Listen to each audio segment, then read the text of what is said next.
Sections 45 and 50 Act. This adjustment of the City of Toronto called to order.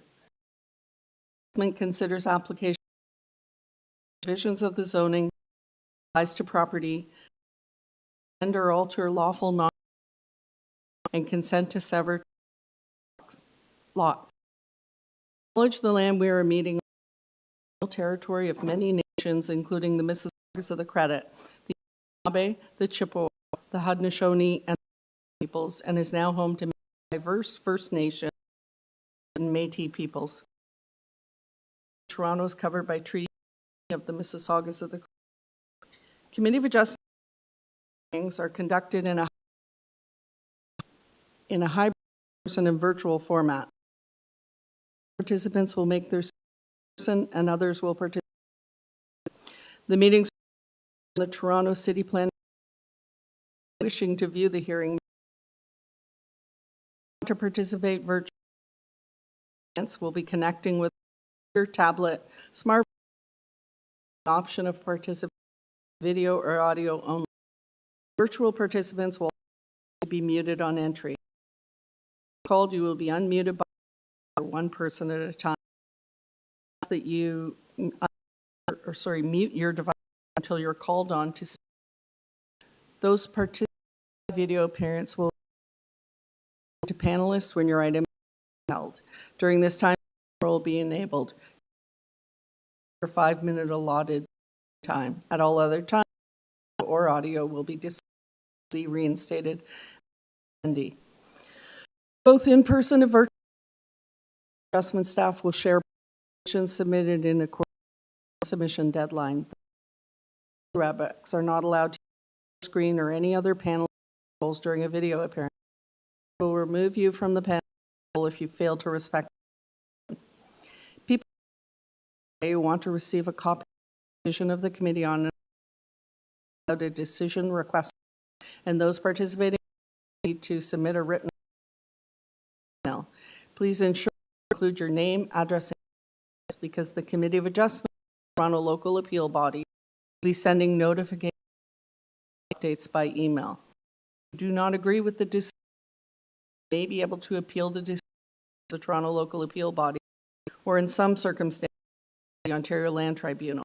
However, the Provincial Government Planning Act and generally third parties to appeal decisions. Second, the Minister of Municipal Affairs and specified public bodies are decisions of the committee. Appeal instructions are the decision. With respect to the I will call each item in the order listed on the application is uncontested, or applicant may proceed if desired. The committee does not require applicants are to advise that they wish to speak to the committee may ask or take the matter into consideration, including the applicant given a maximum of for reaching 5 minutes. Or other materials you wish to staffing materials at the hearing. Your name and address. Find your remarks to the application. Presentation to the committee. Please note that the committee to proposals for the application if to ensure the revised notice of the application. Then individuals opposed to the application. Generally, we first call and then those participants ask questions of each speaker. When all speakers have an opportunity to rebut by the speakers. Discussion. The application committee for a decision. All right. First of all, declare for the morning. And to approve today. One set of minutes from was Mr. Allison, Mr. Mazzari. Thank you. To make a motion, I'd like to forward a motion. thank you. Do we have? All in favor?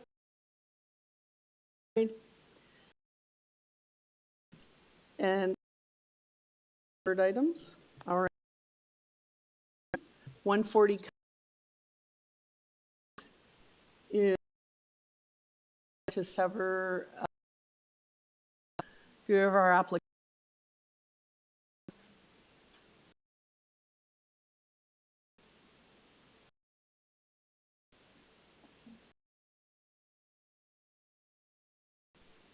Please. Can we? Yeah,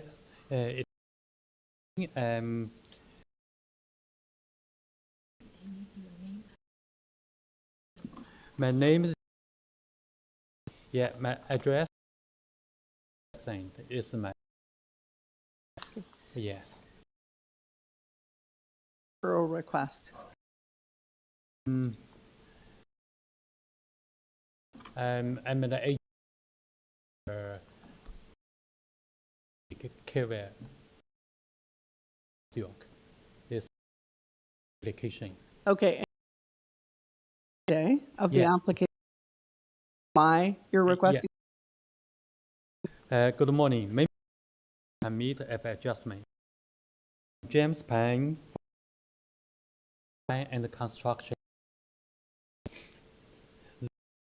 The authorized agent.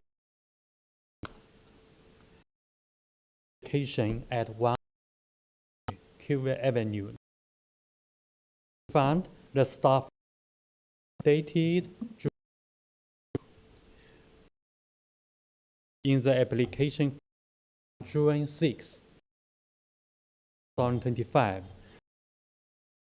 Express some concern in our application. Therefore, to request fairer planning so like this concern at community. Thank you. Does anyone? The applicant? No. I guess we'll take. I don't see anybody. Yes. I'd like to follow up this application to address the concerns and points. Thank you. Ms. Martin? Seconds it? The deferral. Your deferral's been granted. And number 8, 3 code.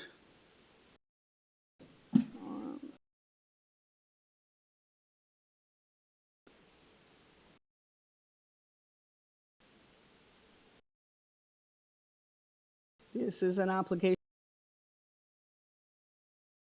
The existing garage applicant. Morning, Madam Chair. Roshan Thuru, I'm a planner located at Suite 200. This application. Give us the reason for the deferral request. Yes, through you, Madam Chair. The client needs additional time for providing part. I would like deferred, and I'm happy to answer. You. Does anyone have it? No. Okay. Number of. Sorry. We have.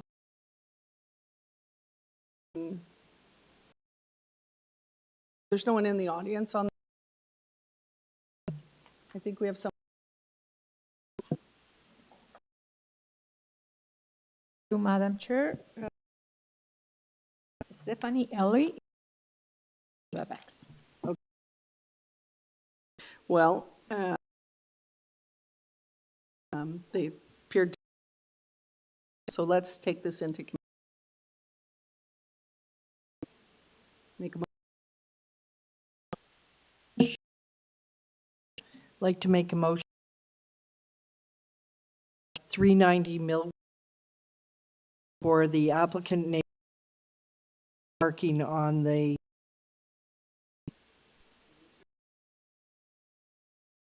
Second that. Mr. Madam- Fazell. All in favor of the defer? That is unanimous. An application consent to sever a property into 2 lots. In addition, we have 2 variance applications for lot area, lot frontage, height of a building, height of side main walls, number of stories, lot coverage, north and south side yard setbacks. On file, we have a previous decision of June, from June 2022, a survey, a revised draft plan, revised plans dated June 3rd, a revised cover letter, arborist report, a community planning report, heritage planning comment, engineering memo, transportation review memo, urban forestry memo, TRCA memo, and a letter of concern from a neighbor, and a late revised draft plan and site plan as well. We have our applicant with us.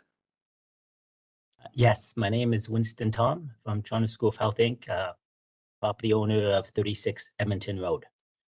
Thank you. So good morning, Madam Chair, and also members of the Committee of Adjustments and everyone attending. To satisfy and conform with the department's concerns, revisions were submitted before the deadline. Specifically, removal of the variance number 3, removal of variance number 4, and removal of variance number 6. Ma- So, Okay, can we just stop you there for a sec? Can we just pull up for part 1, let's pull up the variance or the notice, the public notice. We'll just go through each one and then confirm Sure. that the variance you're referring to is the correct item that you wanted to vary. sure, yes. The 2 files are basically almost identical, the 2 proposed buildings, and so the variance numbers correspond with both proposed buildings. Okay, so let's start with, just to be sure, part 1. Variance number 3, Okay, so variance 1 and 2 stay the same? yes. Okay, and your change to variance 3 is?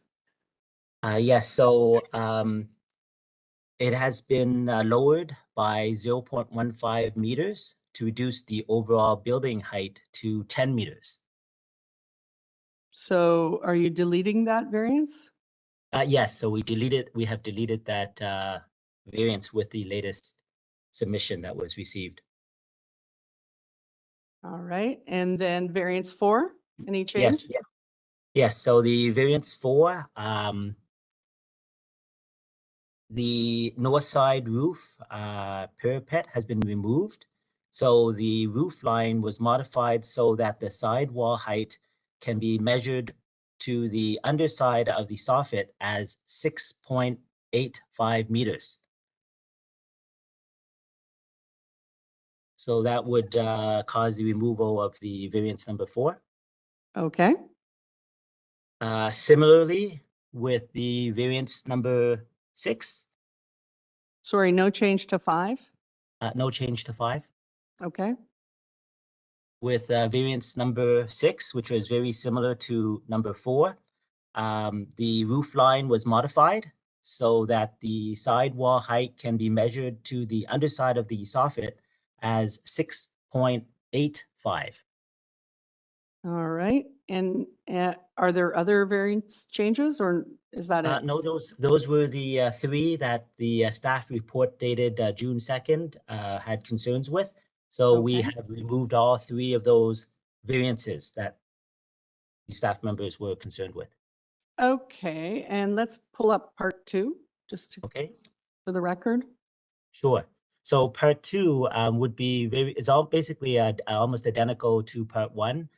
So again, variance number 3. Which the permitted maximum height of the building structure is 10 meters. So again, this has been modified. We lowered by 0.15 meters to reduce the overall building height to 10 meters. Okay, so that you're eliminating that variance. So we're eliminating that variance, correct? 3. And also to eliminate the variance number 4. Again, the roof line was modified so that the sidewall height can be measured to the soffit, to the underside of the soffit as 6.85 meters. So that would eliminate that variance number 4 there as well. Okay, and no change to And 5. No change to 5. And number 6 is very similar to variance number 4 again. Again, the roof line was modified so that the sidewall height can be measured to the underside of the soffit as 6.85 meters. Okay. Any other changes? No, those were the recommendations from the staff report. And of course, we agreed to those changes so we can remove those 3 variances. The other variances just, I guess, still there. I think there was no major concerns with that. Just to address the neighbor, which had a concern, saying that it's 3. Do you want to pull the plans up, the revised plans? Did you have a presentation or we were just going to? No, I just wanted to quickly address it in case the Okay. neighbor was here. They were worried about the 3-story, but actually it's just looks like an ordinary 2-story house, which is consistent with the neighborhood. The reason why I believe it's 3 stories is because due to the grading, so it's a technicality issue because the way the backyard is sloped. So due to the grading and the way the backyard is sloped, the basement is really considered like the first floor, and the main floor, which is considered like the second floor, and the second floor, is labeled as a 3rd floor. But in fact, the building itself, the home itself, is only a 2-story building, which is consistent with the neighborhood. So the physical character of the neighborhood, pretty much, the houses are that size. It's not unusual or any, it's not taller than any other house in the neighborhood. So it's, just to address that concern with the neighbor. Okay, but there is a 3rd floor, correct? There's an attic. There's an attic. Yes, which is being used, like there's usable space in the attic. There's some usable space. That's correct. Okay. Does anyone else have questions of the applicant at this point? No? So hopefully the Committee of Adjustment can provide the flexibility with my request in dealing with these minor adjustments to the zoning bylaw requirements and approve these minor variances. Okay, thank you. Questions? Through you, Madam Chair, just a quick notes. Wanted to hear the applicant about the engineering advisory comments. Are you okay with those?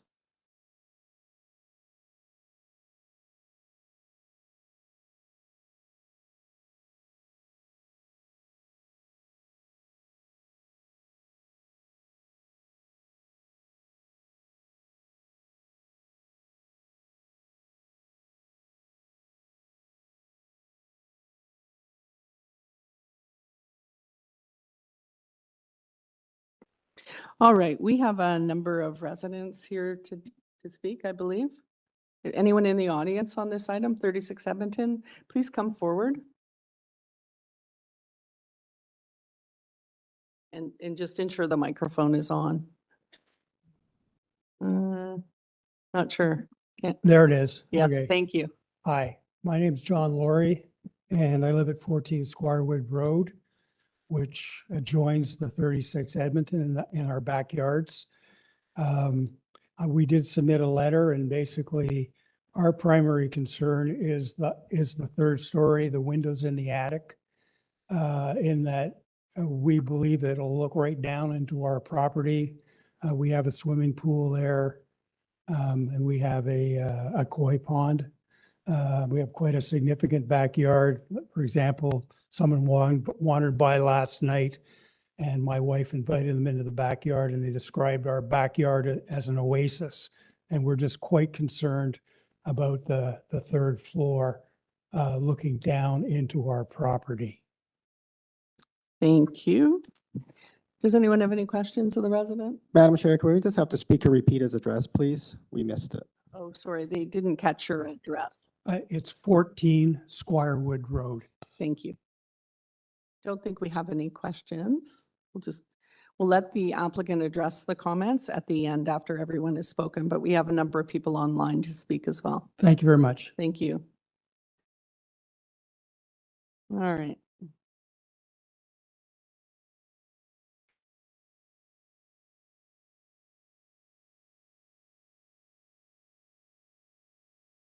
Hello? Yes, hello. Yes, my name is Xianzhong Zhou. I'm the neighbor, a southside neighbor, 22 President View.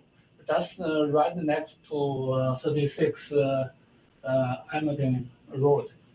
Sorry, So could you just repeat your address? I didn't catch that. 22 President View. 22 President View Drive. On the south side, right next to the south side, Okay. Pleasant View. President View. Okay, go ahead. Yeah, so my concern is stormwater drainage, because the overside is a little bit higher. So I want to make sure their backyard drainage is drained to themselves, do not drain to overside when they do a side grading. Okay, thank you. Yeah. Anything else? And also we try to put like application for surveyor this lot. I think whatever you doing what we improved, we're going to do a similar application to 36 Edmond Avenue. Going to be similar application. I hope the neighbor, everybody knows what we're doing, so get supported by everybody. Okay.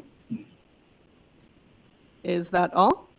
That's all. We are okay with the high, 3-story. Around the window, not too much. 1.2 meters setback. I guess the window on the side will be not that too much. So in the future, when we doing the design, we're going to also have several windows to the north side. As long we're not facing each other, the window, I think should be okay. Okay, thank you. Yeah. Any questions? All right, thank you. Let's hear from the next neighbor.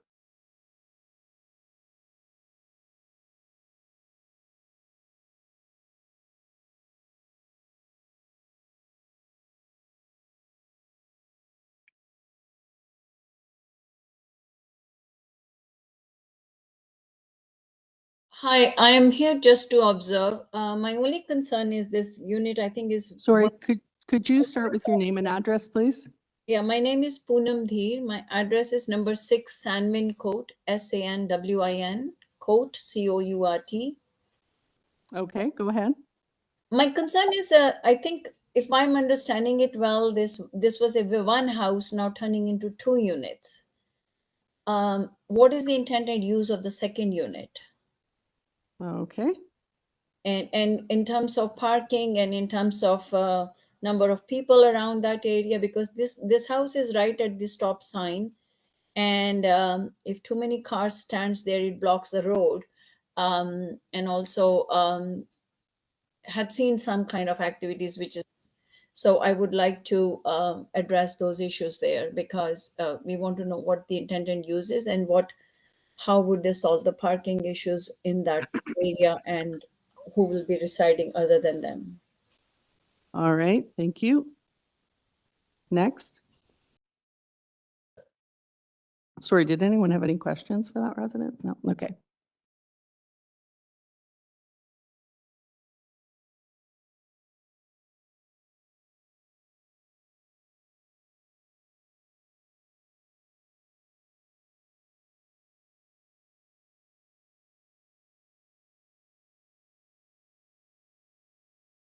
Is there anyone else online? Through you, Madam Chair, we have someone else requested to join, but Alberto Rivera, but we do not see him on the WebEx. And Okay, and we had, oh no, that's the same two people. Okay, that's fine. So then I think we've heard from everybody on this item. Let's have the applicant come back and address the concerns that have been raised by the residents, please.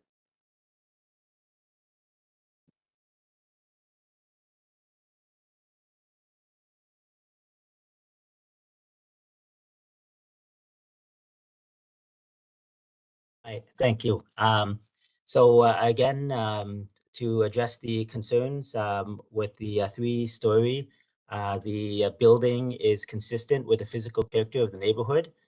We're within the 10-meter height of the bylaws. To address the drainage in the engineering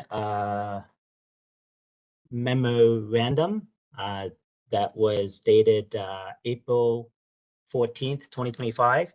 It looks like the site can be serviced with the municipal water mains and a sanitary sewage. So of course that should be fine. I think hopefully there's no concerns with the drainage. Also with the question about the 2 units. So the intention is to sever this large lot into 2 properties, and we put in a single family dwelling house on each lot. So I have 2 children, so they're getting older. One's in high school. The other one is about to enter high school. I'm thinking in the future, they can each have a house. So that's the intention, really. And hopefully I addressed all the other questions or concerns. One of the members of the committee had asked, am I okay with the engineering report? I was on mute, so I was trying to say yes. So yes, I am, of course, in agreement with the report. Thank you. Thank you. Any questions of the applicant? No? All right. We'll take this into committee then for a decision. Comments? Motion? I think I just want to ask my colleagues, if you count the windows on the 3rd story, which is clearly a 3rd story, it's not where, you have half the basement considered a 1st story and then the 2 other stories. So it's clearly is a 3rd story. There are 11 windows in the 3rd story craft and workout area, I guess it is. So I don't have a problem with removing the west side windows. That's an awful lot of windows in a 3rd story that is actually requiring a variance. And those are the windows that are of concern to the Facing neighbor, correct? Facing over some of the properties, including the Lorry property. Anyone? Comment? Through you, Madam Chair, I had a concern with the 2-story versus 3-story, but since the applicant maintained the height, with even 2-story, there can be the same issue. If the 1st floor is raised Well, and that's 2nd true. floor, there can be the same issue. So I don't have that concern. I understand and I hear neighbors' concern, but applicant did a good job with keeping the main floor almost at grade and then adding the 2-story above. So I don't have concern with the 2-story and 3-story. And that was actually my main concern at the beginning. So I don't have any issue with this application. I still have a bit of a concern because it is a variance for a 3rd story. And it's, it's clearly not being used as an attic space. It's got 11 windows.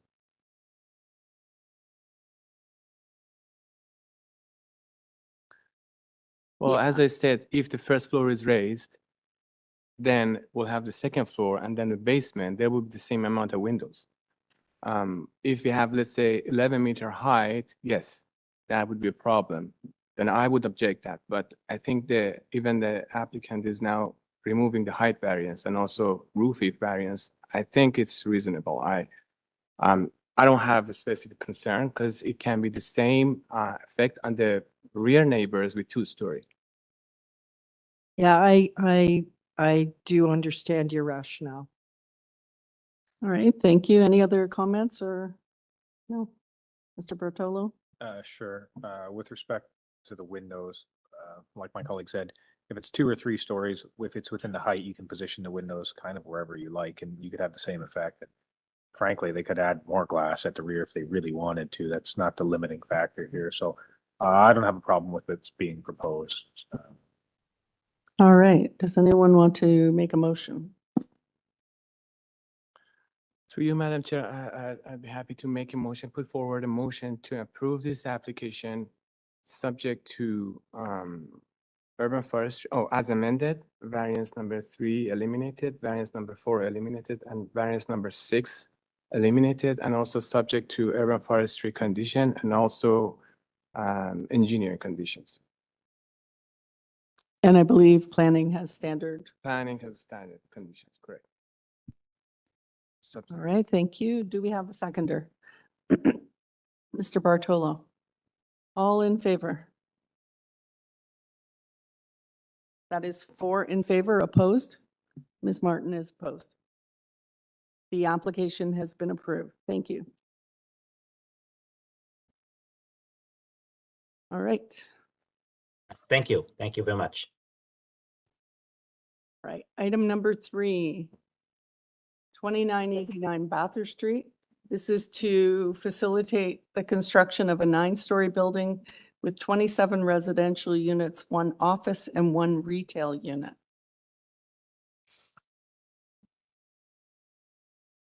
The variances are for number of stories,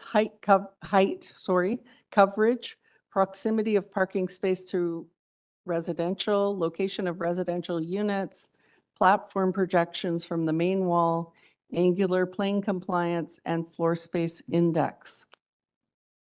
On file, we have a survey, revised plans, superseded plans, conceptual illustrations, planning rationale letter, site photos, a transportation services memo, 16 letters of objection, and 2 letters of support. Do we have our applicant in person? Thank you. Yes. Welcome. Good morning. May I ask for you to scroll down until you see the illustration? I think that's the most powerful one. And can we start with your name and address, Yes, please? yes. Nama Blonder, 579 Richmond Street West. Thank you.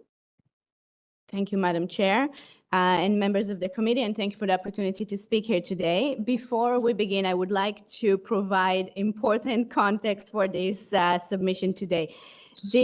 I'm sorry to interrupt you again, but could you just, are you making any changes to the application today? No. Okay, thank you. Carry on. Okay, so back in November, City Council approved part of a citywide initiative, something very similar to what you see today. 8 stories as of right, 9-story being the mechanical penthouse FSI 5. At the same time, at the other side of the city, Canadian Tire filed an appeal to their own site to increase residential permissions. The appeal got nothing to do with this site, the zoning, or the context. What we're talking about, the approved zoning the appeal will not have any impact on the approved zoning that you see here today. May I please ask to scroll down until you see the rendering? I have read all the letters in opposition, and unfortunately, every single one of them ignores the essence of the appeal by Canadian Tire, and just ignores the essence of it. So in fact, I would like to also say that we are here today with no comments from staff, not from planning, not from urban design, not from transportation, and not even conditions. I don't know about you, this is my first time ever coming to the committee with no comments, and it just speaks to how closely we are following Council's approved vision. So now I would like to walk you through the variances. I will start with what I call the fake variances that only need to approve to get us to what is approved today. And then I will walk you through to the technical variances. So first of all, FSI, the new and approved FSI is 5. We are under that. Second is the lot coverage under the new zoning, approved zoning bylaw. There is no lot coverage limit. Rear setback and rear transition, we fully comply with the city's new and approved mid-rise building design guidelines, including transition standards. Residential lobby and bicycle storage, this is the variance for having residential under commercial. This is a true mixed-use building with office use on the second floor. We do not have residential units under the office. We just have the residential lobby. Clearly, we have to have the residential lobby at grade. Balconies, this is I would say even a technical interpretation. The bylaw means to not have balconies protruding into the public realm. All of our balconies are recessed within the building envelope. So it's just, again, an interpretation of the zoning. Parking setback, we are asking for 0.25 meters, that's 25 centimeters for a public parking variance to make the parking more efficient. Parking setback from a residential zone, that variance speaks to surface parking. We don't have visible surface parking to enhance urban design quality. Our parking is covered within the building, but it's still technically a variance. But again, we are here with no comments from transportation or urban design. And lastly is the height of the building. You can see it's black and white. I didn't know it's going to be black and white. You can see the kind of ghosted envelope on the north part of the block. This is the approved zoning. We can still build the same envelope exactly as you see it. We just put the indoor amenities on the mechanical rooftop. So hence it's considered a story. But if we take the amenities out, it still be built to the exact same envelope. These are the variances that we're asking for today. And I would like to finish with an anecdote, with a personal anecdote, if I may. I live and raise my kids in a mid-rise building on Bathurst in the same proximity to transit. I believe you are about to hear from some of the neighbors that perhaps this is an inappropriate location for a mid-rise building on Bathurst. You know, we live in a mid-rise building with kids. We don't own a car. We use transit. We bike. Here's my helmet. Just to think that our mid-rise building could have not been built today because a single-family house owner would have objected it, again, on Bathurst. And this building will have similar families to us. And I would like you to ask yourself, if not here on Bathurst, then where? And if not now, then when? Because this is the exact type of housing that our city needs. And to be honest, council is already approved. Thank you very much. Thank you.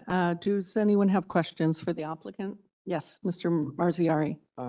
Through you, Madam Chair. Thanks, Ms. Blunder, presentation. I can see a comment from transportation requesting deferral because of missing vehicle maneuvering diagram. Are you aware of that? Oh, no. In fact, I got an email in writing from the community planning that we don't have any comments. But this is something that we could address fairly easily.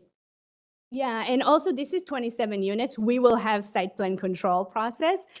So all of that could be addressed through site plan. This is not a zoning matter. Yeah. Thank you. Any other questions of the applicant? No?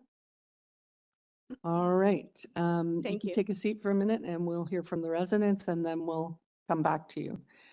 Is anyone in the audience here on this item? Oh, thank you. Just come forward to the podium, please.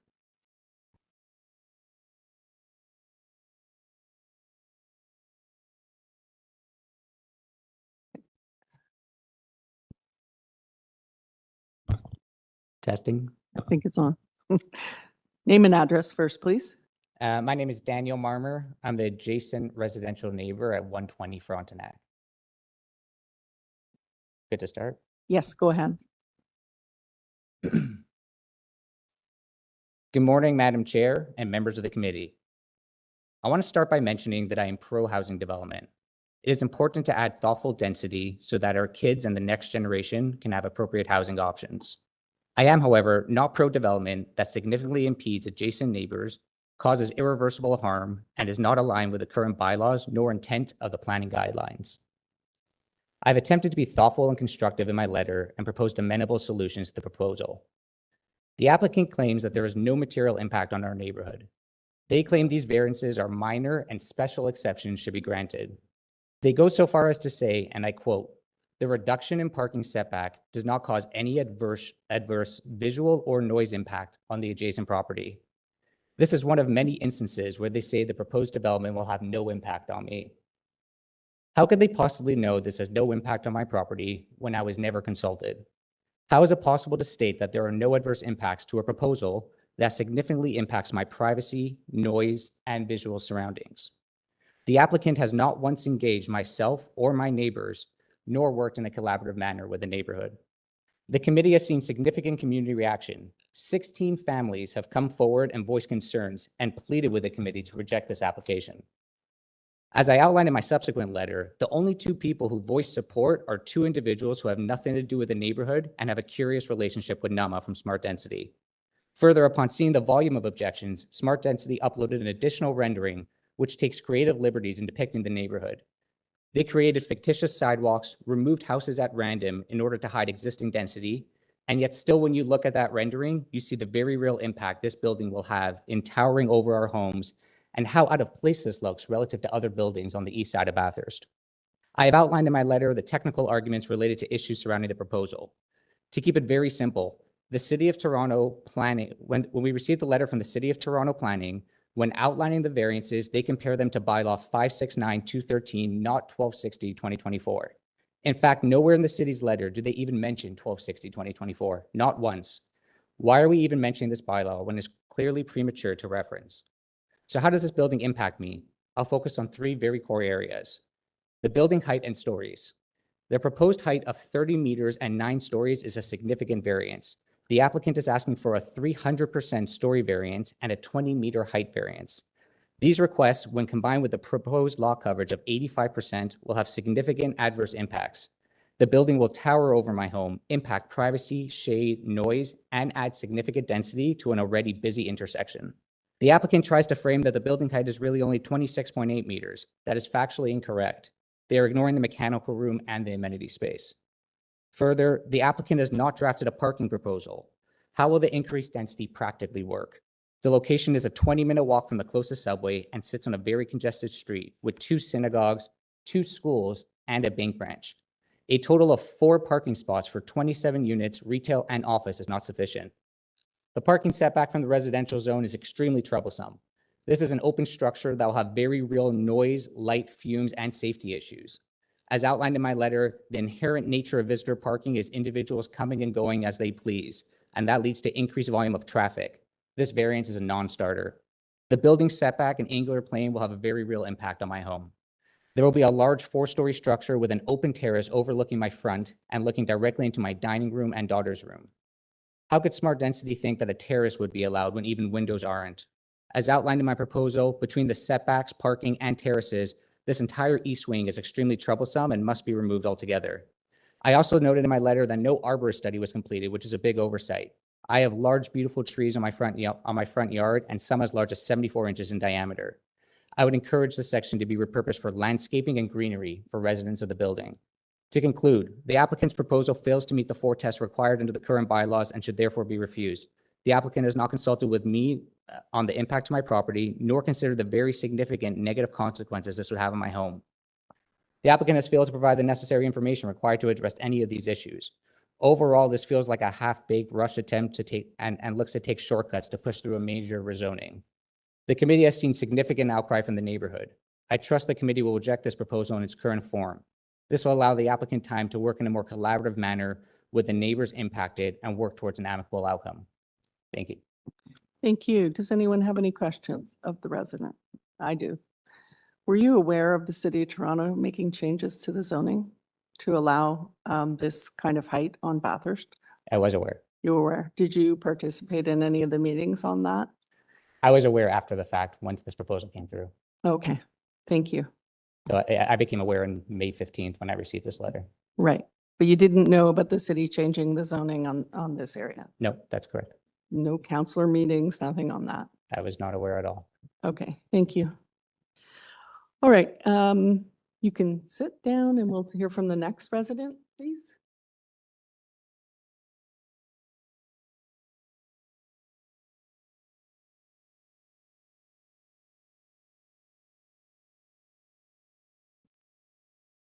Welcome.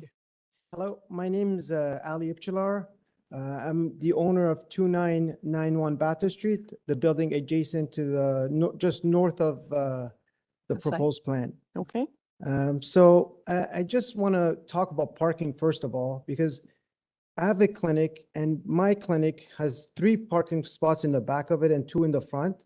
At this stage, we're short of parking. How is this applicant planning to accommodate 27 new residential units plus commercial plus also retail with only 4 parking spots? That's going to make a big congestion right at the parking spot, right at the stop sign, and people will not be able to get around. It's already congested as is. So parking, like I said, will become impossible. And one thing, when construction will begin, I know construction makes noise, and I'm pro-construction. My father's a builder, was a builder himself. He built many residential units in Toronto. He built about 15 houses in Toronto. So I'm pro-construction. I'm not against construction, and I don't want to take away the future of Toronto Rising. However, this property, for what they're proposing, is way too small for the amount of units they want to put it with no parking, and they haven't come, like Daniel mentioned, they haven't come talk to any of the neighbors. I was never made aware that this kind of project was going on.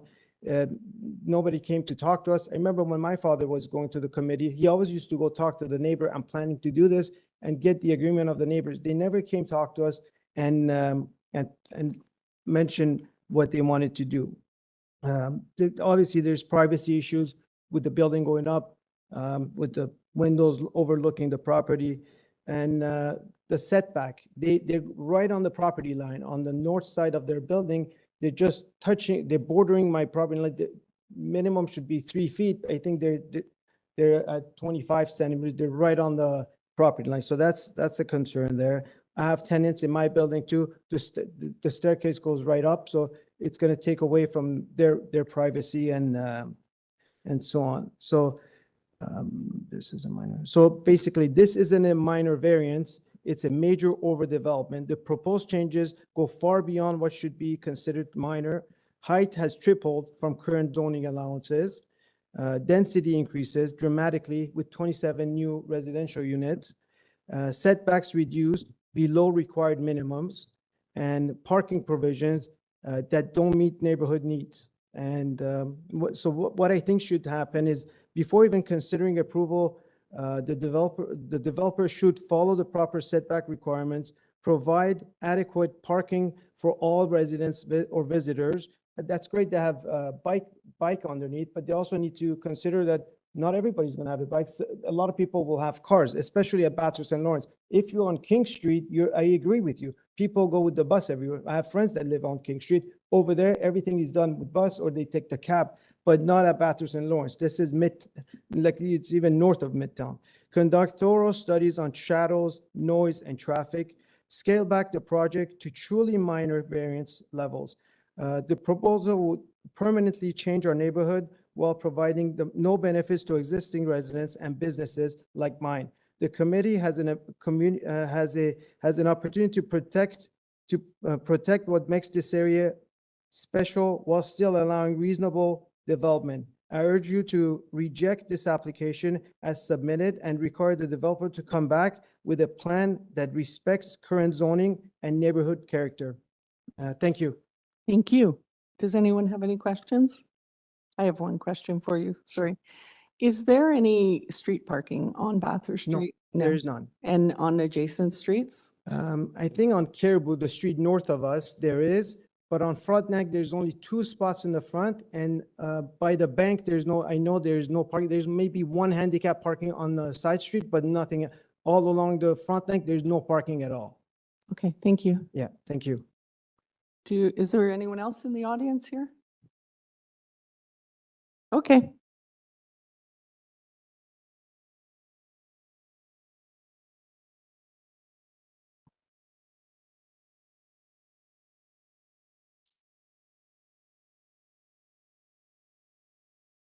Welcome.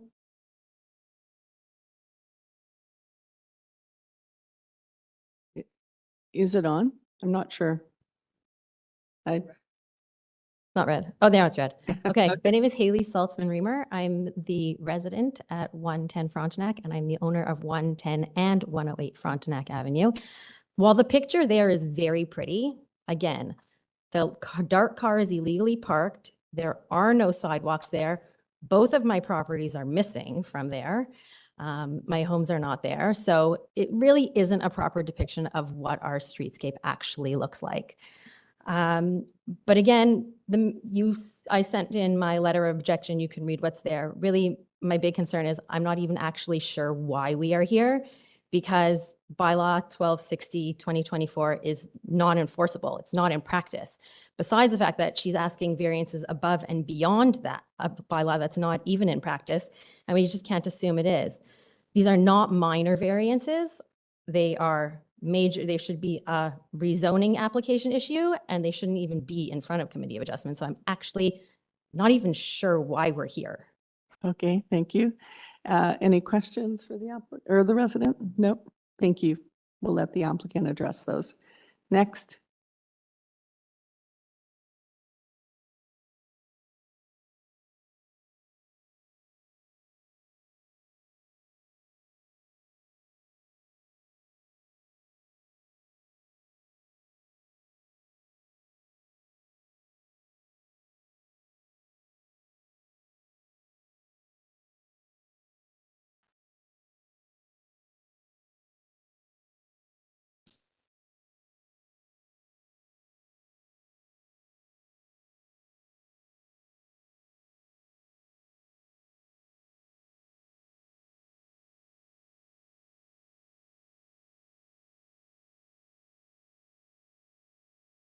Welcome. Thank you, Madam Chair, and all those present for giving me the opportunity as a very lay person. Oh, sorry, my name and address. Riva Juni, 118 Frontenac Avenue. Thank you. I am the house next to Mr. Marmer's house, and I am very, very concerned. One concern that I have is how it's going to impact my property. It's going to affect my privacy. We have a large front lawn. We have a backyard also, and I don't like the idea of people being able to watch me from above, okay? A second concern that I have is the parking situation. As is, we have people parking on the street, whether or not it is legal, okay? And many times when I have to back out of my driveway, I'm really scared that I'm going to hit the car that's parked on the street opposite my house. It's become more and more of a problem as I have difficulty with turning my neck. My eyesight isn't what it once was. You can see the way I'm walking. It really scares me. And I dread to think of what will happen when this is not going to be an occasional occurrence, but rather something in all probability that happens very much. As was mentioned, we do not have sidewalks on either side of the road. The property is going to be right at the end of it's going to be right there at the end of the street. At the moment, the construction that is there has made a kind of bit of a sidewalk in front of them, but what they want to do is bring the building all the way out to the sidewalk on Bathurst with nothing on Frontenac. And that too is scary. I have read the issues about the different laws and bylaws and whatnot. I'm not all that good at understanding them, but I do agree that they need to be respected, and that, in my opinion, a bylaw that has been suggested and has not been put into place is not a starting point for anything. Okay, that just makes zero sense to me. So I'm hoping that you will send this back to the people who want to do this building, that they will speak with us, the people who are living on this block, some of us for less time and some of us for a very long time, and have seen the changes in the block in terms of density, in terms of population, and are very concerned for the adults and the children who live on the block. Okay, and it's mind-boggling to me that the people who want to build this property spoke to no one. Okay, and I don't understand. Thank you very much. Thank you. Does anyone have any questions? No? All right, thank you for your comments. Thank you. Do we have anybody else in the audience? Have we covered everybody? Through you, Madam Chair. I don't think we have anyone in the audience anymore, but there was a person living at 189 Caribou Road, and he's not able to attend. We okay. spoke. He was to be virtual, but he's not on. Okay, thank you. All right, so welcome back. Thank you. If you could stick to addressing the Yes, of course. the comments, but I did have a question for you. Okay. Yeah, please. 1 sec. No, I'll wait. I'll let you address and then Okay. it'll refresh. So to say that we did not reach out, both the client, I personally reached out to every person who had their address on the email. Daniel spoke, Mr. Marmer spoke with Misha on the phone and with me in an email. And the neighbor north to the property, they've all been reached out. I just want to say again, the zoning is approved. We are coming with these minor variances to an approved zoning that is caught in a limbo of that Canadian Tire appeal. I do want to say, and I do appreciate that these are not professional, so these things look different. The rendering that you see here is with sidewalk widening, so it is an accurate, to the third applicant that said that it's a beautiful rendering. Thank you so much. This is actually a reflection of the reality, because we will have a road widening and sidewalk widening for landscape. So this is all very, very accurate. In terms of the context, we use the City of Toronto model. This is available online. So so I wanted to address that. There is something that I want to bring to your attention. First of all, Mr. Marmer moved there, bought his house recently. And I want to share something that I think puts it in different lighting. He offered my client to buy his house. And when my client refused, and he said, oh, you can put 2 townhouses there, and I will also get you the approval of your neighbor to the north. I don't know if you know, but you're apparently part of a deal here. And when my client refused, and recently, and I have these in screenshots here, saying that, oh, you should have bought my house when you had the chance. So this is, I would just question the motive of the objection here today and the integrity. And I also want to say that the 2 letters of support, these are from 2 people who live in the neighborhood. Mr. Marmer apparently called both of them in a very intimidating manner, asking for the right to come and support. Mr. Marmer, I do that all the time, support housing across the city. Everyone has the right, it's a democracy, part of the very democratic process to come and support housing on Bathurst. And I would like to also mention that we are here to discuss the variances. We don't have a parking variance, and parking, it's not a variance, it's already allowed, it's already approved. And the second thing you mentioned is the property lot. Again, this is not a variance. We are here to only discuss the variances. So I think that's answering their concerns. I think I answered all of them. And there's site plan to, address many of the design considerations here. Thank you. Questions? I have a question. I probably have a couple of questions, but could you tell us which drawing we can see the angular plane variance from? Is there? Yes, we put it in a section. Can you scroll down until you see the section? But also we, as I said, we're fully following the new mid-rise building design guidelines within the angular plane and the zoning. It's also the new mid-rise building design guidelines are reflected in the zoning, and we are within the new guidelines for rare transition, fully complied. Not a single. We're not asking for any. From the approved bylaw, we are following it completely. So, but there is a variance for angular planes. Because we are here to under the old original. bylaw. But in the new bylaw, approved bylaw, we are following that completely. We're here to ask for that 25 centimeters for the parking, the little things that I said at the end.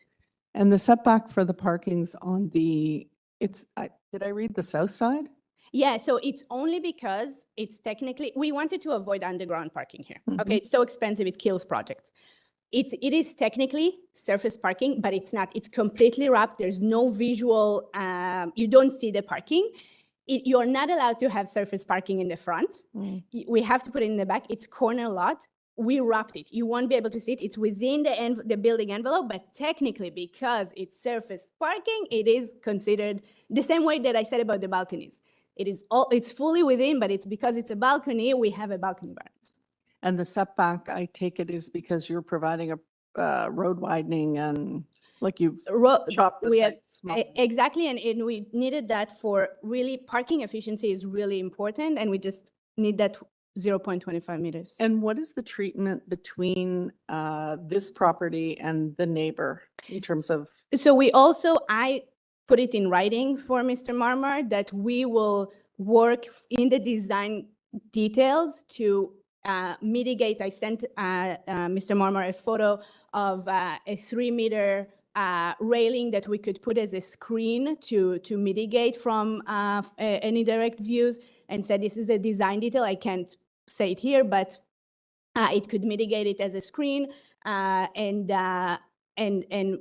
we can happy to work with him, happy to put the most high quality design we possibly can to address his question. I put it in writing. He has it, and my partner Misha told him on the phone as well. Okay, thank you. Any other questions for the applicant, Mr. Marziari? I have a question. Based on the new approved zoning, you are not required to go through public meetings like rezone, right? Sorry, you spoke away Based from the on mic. the new approved zoning, are you not required to go through public meetings with the neighborhood like rezone applications? Well, that zoning was already approved. We reached out. I have it in writing. My client reached out to the neighbors. They all know him, is there. No. My question is about the procedure. Yes. But, for rezone applications, for each application, you have to go through public meetings with neighborhood and association. And then after a few meetings, when the application is mature, you go for rezone. There is no requirement. There is no requirement. The answer to your question is not. This is committee of adjustment. Having said that, I checked several times with my client, and the notices have been submitted. But to answer factually, there is no requirement. There's no open house. It doesn't involve. But and again, the part that was citywide initiated to bring this to the mid-rise buildings that we want to see on avenues, as you see here, was initiated by City Council, and there are several properties across the city. That's why Canadian Tire put us in this problematic situation. Okay, thanks. Thank you. Any further questions? Okay, hold on. Through you, Madam Chair. This is a question for the applicant. My colleague asked this question, but I want to repeat the same question. And if you could elaborate more in terms of the deferral that is requested by the transportation. Yeah. They have the explanation of why they are requesting for that deferral. So I'd like to understand this better by you explaining your rationale why you do not agree with deferral. Just say the last part. Why? Why you do not agree with the deferral. What is your explanation more? Because you mentioned some comments that you're going to deal with it later yourself, but I want you to elaborate more on that. So the transportation comment is just to show a transportation diagram. That is done by a transportation engineer at site plan, okay? There's no problem with the zoning. It's not related to the variances. I was notified by the city planner that we don't have any comments, that you have our blessings, you know, you're not, we don't have a report, we're not going to write a report, go ahead.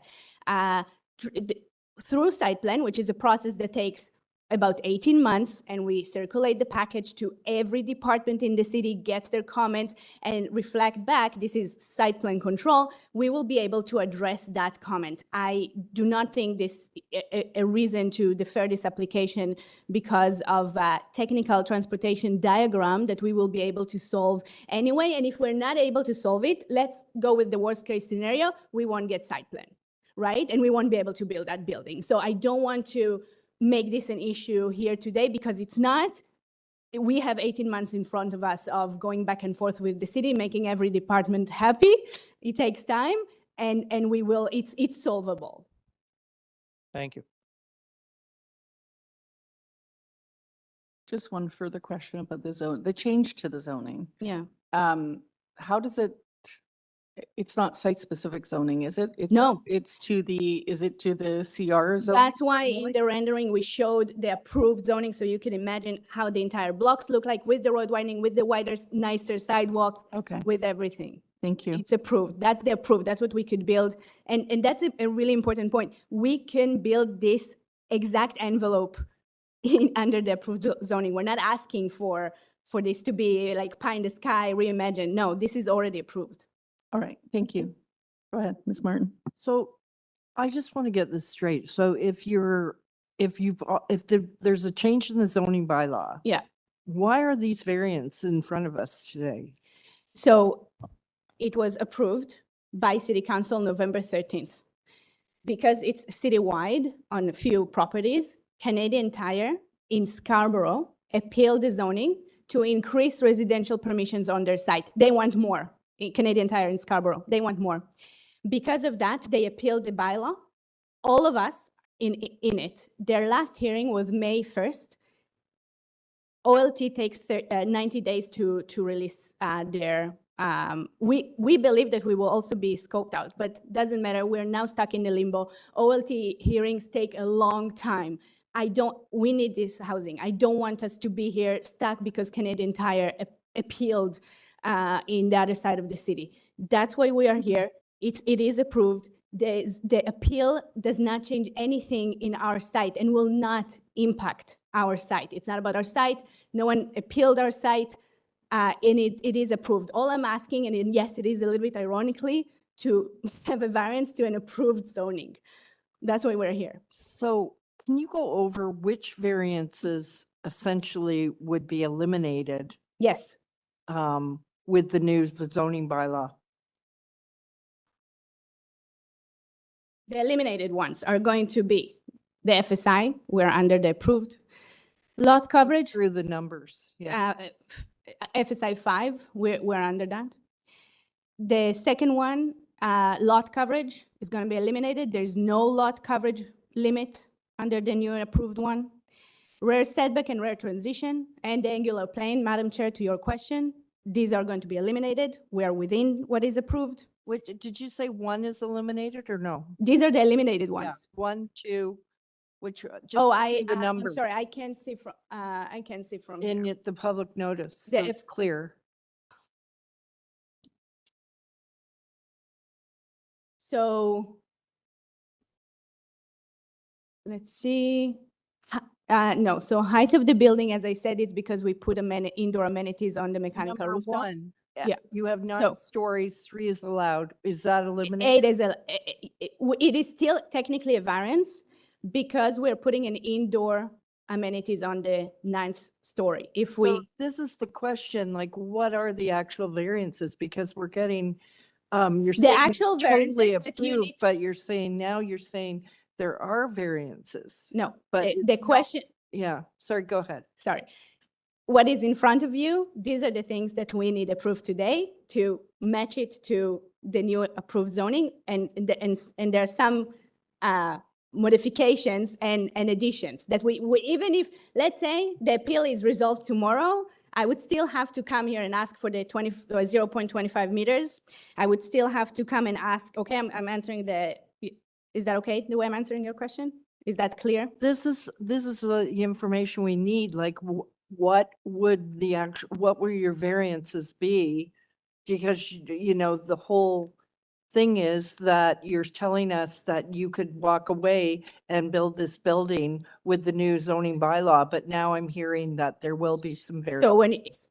yes, so I'm just asking, I wonder what would be the most productive, because the variances that you have in front of you, Sorry, can I interrupt for 1 second? yes, please. I think just to speed this along and help my colleague, in a world where the new zoning bylaw was in effect, Yes. which variances in front of us would still exist? Yes, so the variances that the 9 stories, because it would have been from 8 stories to 9 stories. Okay, I don't have this in front of me. Okay. So variance number 1 would still remain. Yes. Okay. 2. So yes, number 3, no. Number 4, number 4, yes, that's the 25 centimeters, right? Yeah, okay, scroll down, please.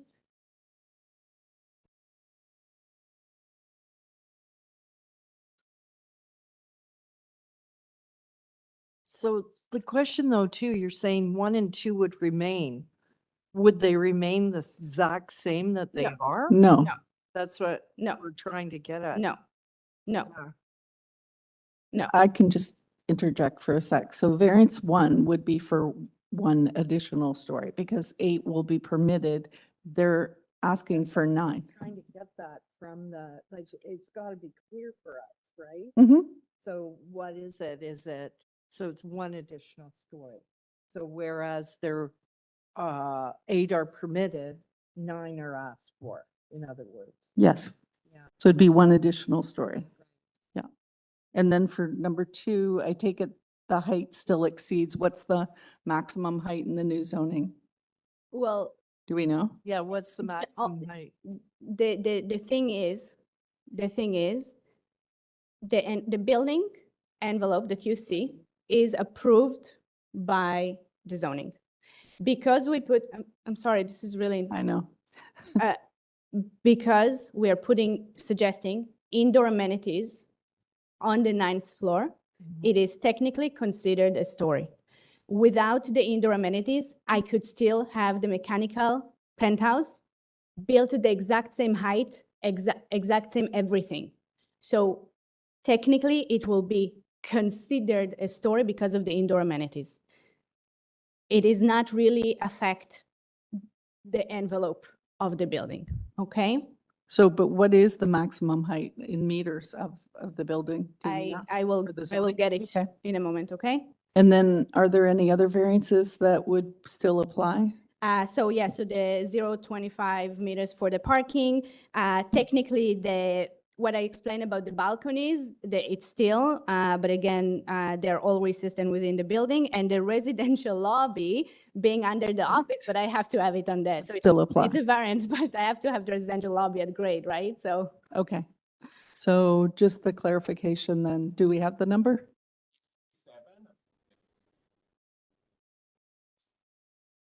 27 meters for the 8th and 32 meters for the built mechanical penthouse.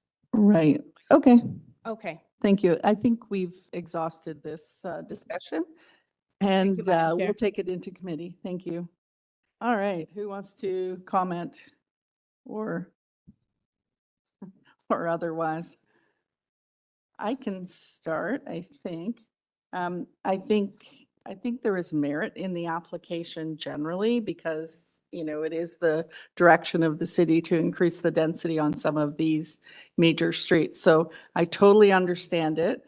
My concern is the timing and the process, and is it premature because the bylaw's not in effect? It's been approved by council, but it's not in effect. And although I realize that Canadian Tire has appealed it for their one site and it apparently has appealed the whole thing, it doesn't, it's still not in effect. So that is my concern with it.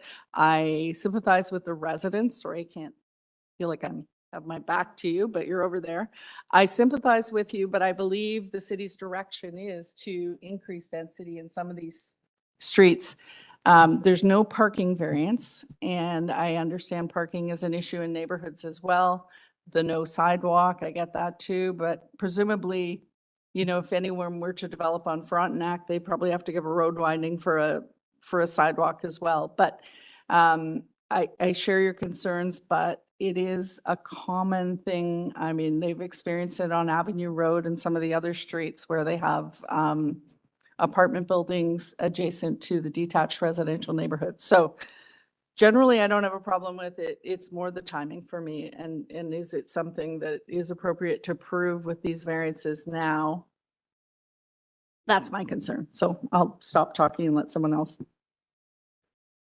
Through you, Madam Chair, I totally agree with you. It's a great application, the right location for this type of intensification.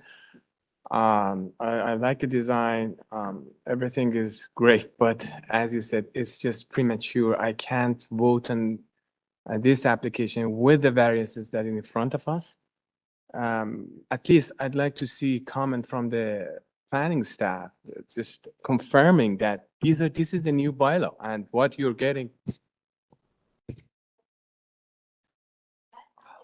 All right, you can't actually speak right now. We're in committee, so please refrain from speaking. I share your concern about that. I don't know why we don't have a community planning report. Even if it was just informational, it would have been helpful to explain the implementation of the bylaw. So while generally they do, if they don't make a comment, they are in support, I still think this in effect, not in effect is an issue, so. And we only have what's before us. Mr. Bartolo. Yeah, thank you, Madam Chair. I think on balance, it's the right type of building in the right location, right? It's not unusual within the broader context, and frankly, across the street, there's a 15-story apartment building or 16 stories, right? And a lot of the larger buildings are directly adjacent to low-rise neighborhoods, not just here, but in other avenues throughout the city, right? When we consider it on the balance of the direction that city council has taken, that the city is generally going, effect or not effect, but generally towards that direction, and the location of this, I think it's an appropriate use, and I think it's supportable from my point of view. A lot of the concerns raised today here, like you mentioned, like traffic and transportation are not relevant to this, right? And while I do sympathize with the residents, I understand why they don't want this directly next to them. With respect to the height, it's not an unusual situation, like you mentioned, and ultimately it's going to happen along this neighborhood. That's the direction that the city is taking to intensify these, major thoroughfares and routes throughout the city, not just here, but elsewhere as well. So on balance, when I consider everything, yes, numerically, some of this is outside of the norm, right? But on the whole, I think it's a supportable application, especially considering the bylaw that, while not in effect, but the general direction that the city is approved to take and everything else. While I understand the hesitancy of some of my colleagues, I think I can get behind it. All right, thank you. I just want to comment that I think it's premature as well, because if we look at the variances before us, they're not supportable. And we don't know for sure what's going to happen with this new zoning bylaw. I mean, we can assume it's going to be approved and maybe for more, but we don't know that for sure. So we're jumping the gun here if we approve this. Thank you. Would anyone like to make a motion?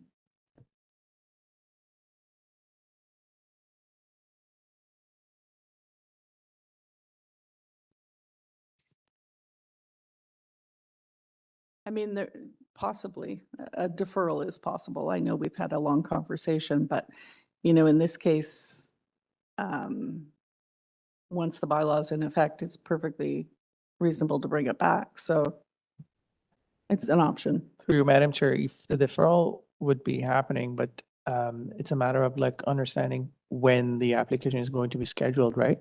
So, and then if the bylaw is in effect or not, right?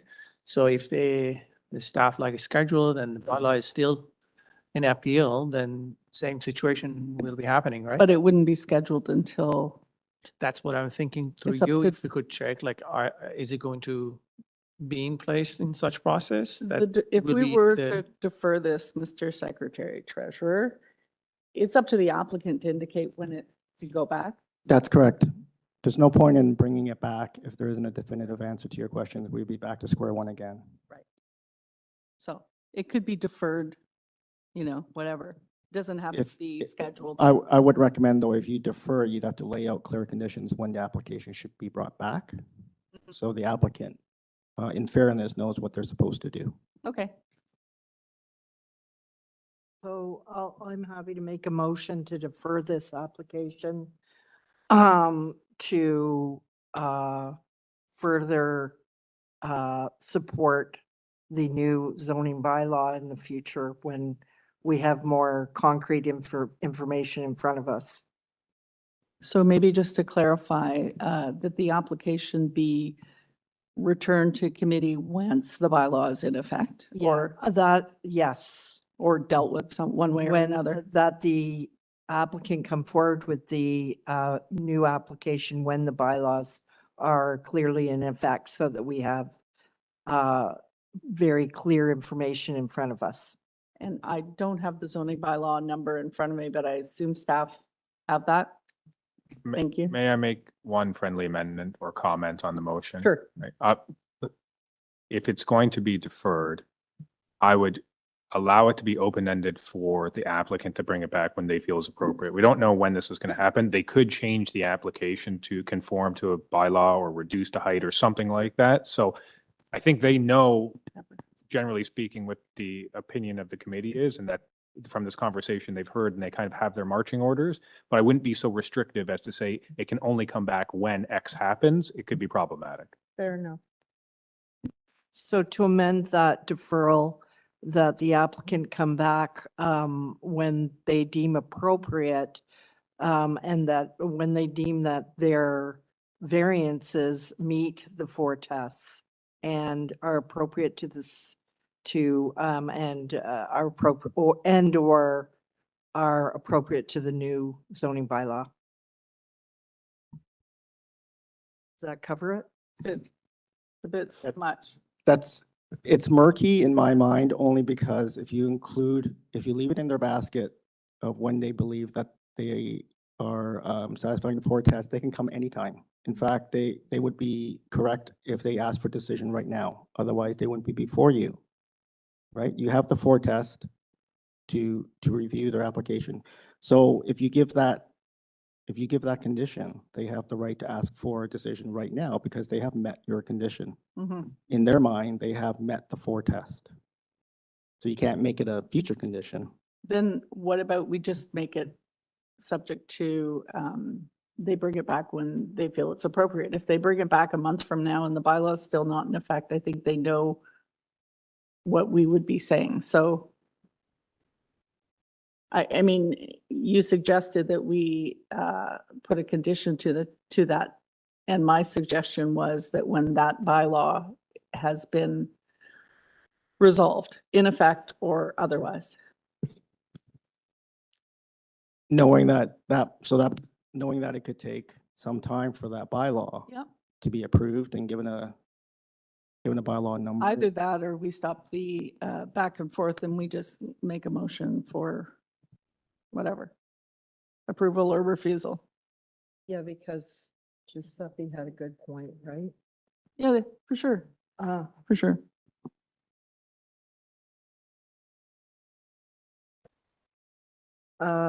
So. Sure. Okay, we'll go out of committee and come forward. So what if the option for us is also to scope out the property from the citywide appeal by Canadian Tire that is already approved, and our site is not in a question if it will be approved or not, scoping out our property, which is a process that it involves lawyer, takes money, costs money and takes time. But technically it's an option that we can scope it out and then our zoning will be in effect. So why sending us to lawyers when we already know that this option exists because we're already approved? But if you were to scope it out, it would be in effect. If it didn't apply to your property and it was in effect, that would be the same thing. So then you could bring it back once your property was taken out of the appeal.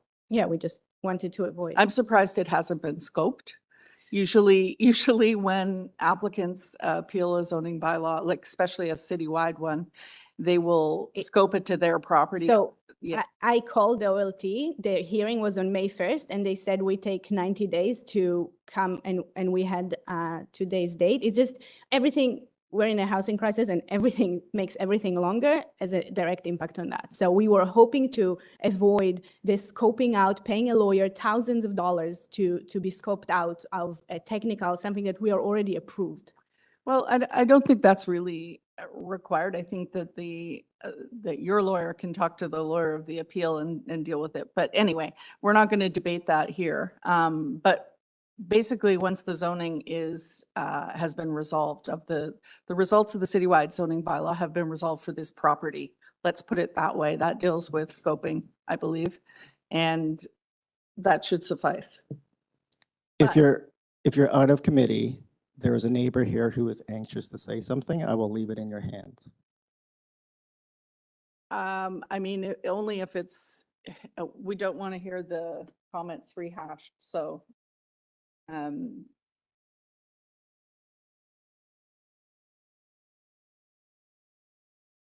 All right, so the applicant prefers a deferral.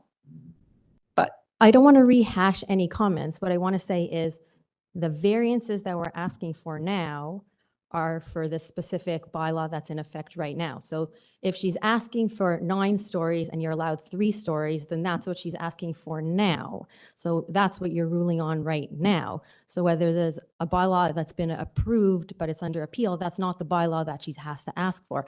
What she's asking for is based on the bylaw, and those variances, it's not like technically 1's going to be removed, technically 2's going to be removed. It's what's there now. That's what you have to look at, the information that you're given. we understand that. If we were to defer the application and the bylaw comes into effect, the variances would change. And the notice, it would be recirculated, and the notice would only address the variances to the new zoning. So that's the point we're making about deferral. So then couldn't it be a new application? It can be deferred and changed by the applicant, and that's how it would be dealt with. And then it would be under, so it would be it could be a totally new application then? Could be. Okay. Could be. Thank you. All right, let's take this back into committee and make a decision.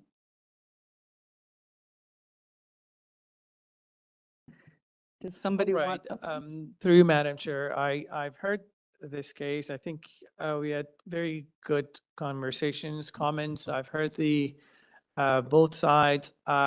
Given in my opinion, what's going on here is basically the information we are having, and we have to base the foretest and apply those into these variances, for me, currently are not supportable.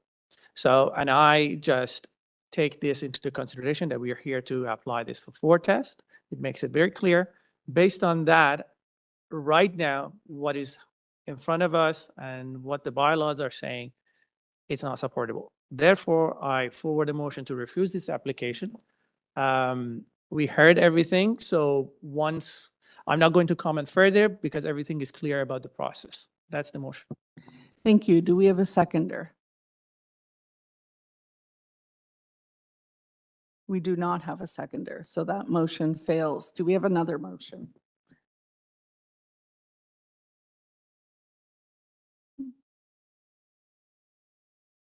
Madam Chair, procedurally, you had a deferral. Did you have a deferral motion on the floor before you came out of committee? I don't think we had a deferral motion. You just discussed it? We discussed it, but we Okay. didn't have a motion. All right, so this is your first motion. This is the first motion. Thank you. Yes. I'm happy to make a motion to defer this application until all the issues can be worked out regarding zoning bylaws. In my mind, it's not a clear direction for the applicant if they were to honestly try and go out and meet that. Right. I mean, I think we could just defer it, but we could defer it subject until the zoning on the site has been resolved. The new Didn't zoning. I just say, No, you said until all the issues have been addressed. I said zone related to zoning. Yeah. Well, sorry, It's- just that's a to be bit- clear, Madam Chair's condition is specific to the bylaw for the site. Yeah. Is that, I'm not putting words in your mouth. I just want to make sure. Yes. So if you word it that way, it does provide a little bit of Correct. guidance. Not It that the doesn't, it doesn't give a time frame. No. So just keep that in mind. Does not give a time frame. Right. It could be, I don't know the specific history, but it could be years, could be months. I'm unsure. Does somebody else want to take a stab at? How about that it be deferred until till zoning bylaw, blah, blah, blah, the number has been resolved for this property or been, I'm not sure of the right words. If the site-specific bylaw is not before you, I don't see a copy of it. Right. You can word it to be that the site-specific bylaw for the site. Okay. So that the site specific, until the site-specific bylaw, I don't think it's site-specific, but the, it's actually the relevant zoning to the site has been, it's just getting complicated.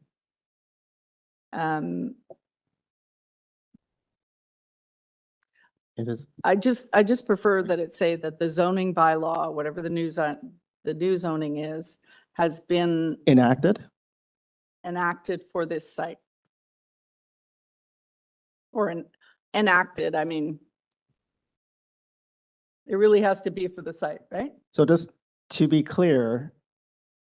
Okay, we're gonna let Mr. Bartolo. Okay, give a kick. sorry, just before you, to be clear, the new zoning bylaw, if enacted, does not permit what is being requested. That's correct. That's correct, and they still need to come back for variances. Thank you. We're aware of that, yes. And I think they're well aware. of All right. I asked them more just to clarify for Yep. the audience. Yeah, listen, I don't want to throw wrenches into things, but I'm gonna try something and see if it works, and then if not, then we'll proceed with the deferral, right? Like I said, on the basis of this and everything that's happening in the broader context and the local context of what's in the area, I think it's supportable, right? I know we had a motion to reject. I'll put forward a motion to approve. If that doesn't go anywhere, I will fix the motion to defer. So therefore, I will put forward a motion to approve this application as submitted before us. Sorry, I didn't hear that. Another, okay, motion to approve it. Okay. Sorry, is my microphone not clear? We're just having trouble hearing you. I think you need to Ah. be closer. Okay. I'll put forward a motion to approve the application. Didn't you already do that? Oh, okay. I but you thought you have. didn't hear it. Okay. Is there a seconder for that? I actually second that, because I like the application. All right, we have a motion to approve the application on the floor. And a seconder, Mr. Marziari. All those in favor of the application to approve? That is 2 people in support and all those opposed to the motion. Oh, am I allowed to vote? Okay, fine. Therefore, based on all this, I will put forward a motion to defer this application subject to the following conditions that. Are you able to, is it my microphone or is it just? Okay, I'm going to get as close to the microphone as practical here. I'm going to put forward a motion to defer this application subject to the following conditions. 1, that it can come back that if the subject property is de-scoped from the current citywide zoning bylaw that's being appealed. 2, that the zoning bylaw is enacted, or 3, that the zoning bylaw is rejected.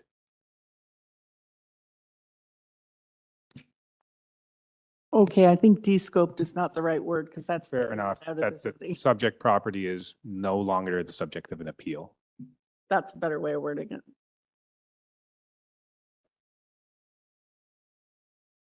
The city. Yeah, the current ongoing appeal. Yes.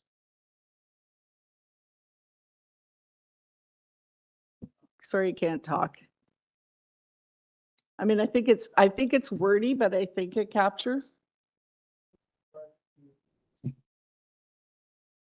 Bring it back, subject to. If the subject property is removed from the current appeal, that's the first condition. Yep. The second one, Is if the new zoning bylaw is adopted, the site, enacted, in effect. In effect. the zoning for the site, Correct. not the general citywide bylaw, because It would it's all- coming under the general city bylaw now before you, It would all 569. have to be in effect on the site. Otherwise, there's no point in any of this. So it's the site specific bylaw for the site. Correct.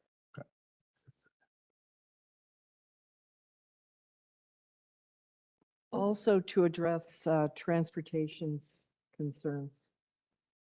Because they separately asked for it to be deferred. I wouldn't include that because they have to go through site plan application. Site plan application is a very extensive review, so they have to go through that. Yeah, and they're just talking about a turn radius on a vehicle. Yeah. It will Very get minor. it will get sorted. Yeah.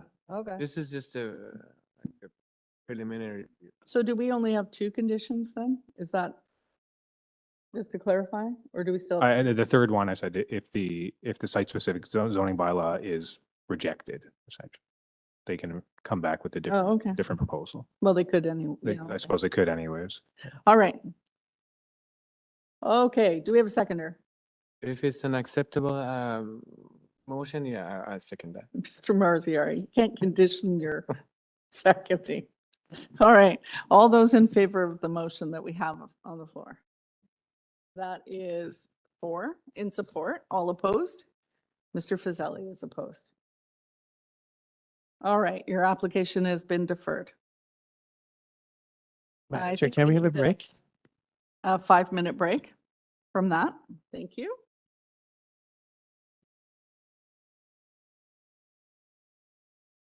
Not at this rate.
All right, we are back.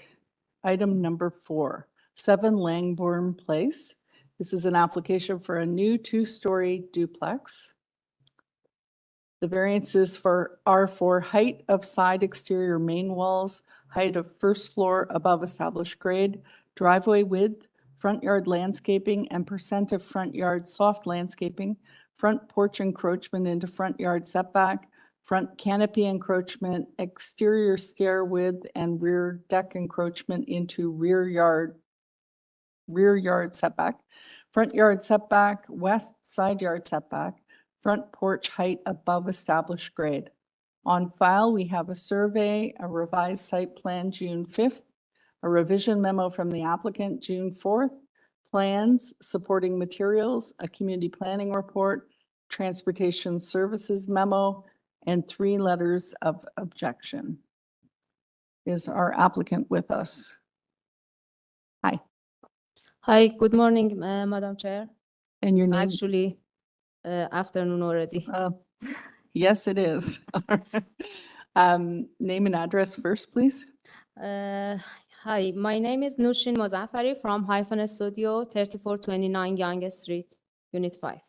Thank you. And before we begin, are you making changes to the application today? Yes, if I go through the items of the public notice one by one. Yes.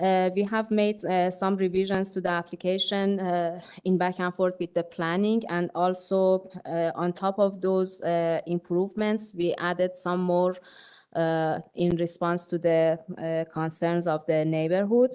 So variance number 1 is removed. Variance number 2 improved to 1.36. 3 remains the same. Number 4 is removed. Number 5 is removed. 6 remains. Number 7 is removed. Number 8 is removed. Number 9, 10, and 11 remains. And number 12 is removed as well. Thank you. All right, 12, okay. Staff get that? We're okay? All right, and don't think we have, is anyone in the audience here on this item? No? All right, I don't think we have any other residents online or anything. So do we want a presentation or no? Okay, I don't think we need a presentation. Does anyone have any questions of the applicant? Mr. Marziari?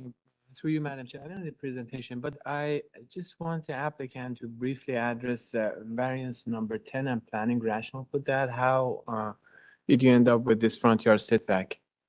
Yes, if the staff can kindly put up my supporting material. I have prepared a diagram to show the situation at the front of the building in compare with the neighboring properties. The supporting material, please. This is the revised plans.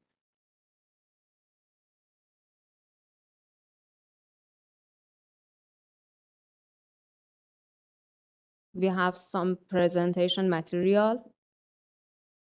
It's just 2 pages. If you can kindly go to the 2nd page, please. Yes. If you look at the few homes that are beside our subject property, the side setback, the front setback of all of them is around 7.5 to 8 meters. And only the number 9, which is our adjacent neighbor on the west side, has a very big setback and very small home pushed back in the depth of the lot. And since the required front setback is calculated based on the average of the both adjacent neighbors, our required setback is 10.10. But what we are proposing is basically aligned with the other neighbor on the east side. And what we are proposing is in compare with the existing situation, is an improvement because the existing house is at 7.56 meter front setback. If you go to the first page of the same presentation material, that's area that is shown on the west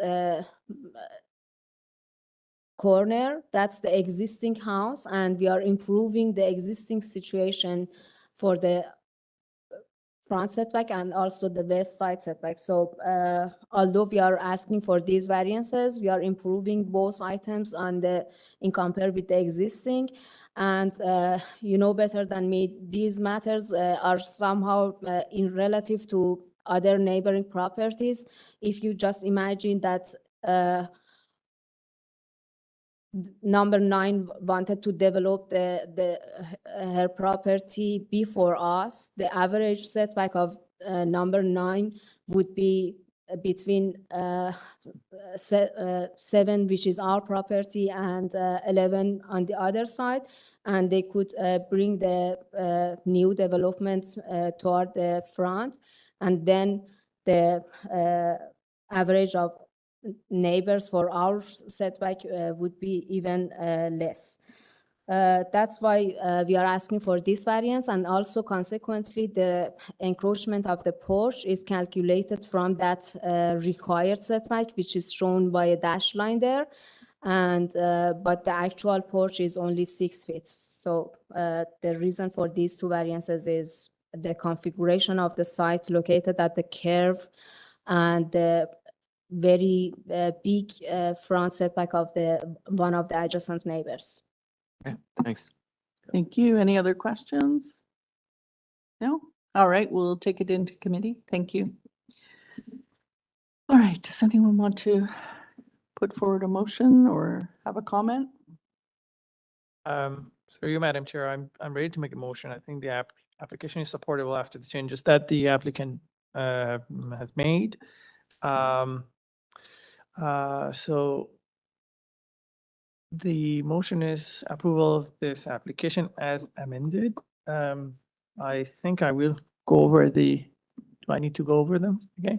Or the staff has it, or Do you need the variances repeated? read it again? Sure.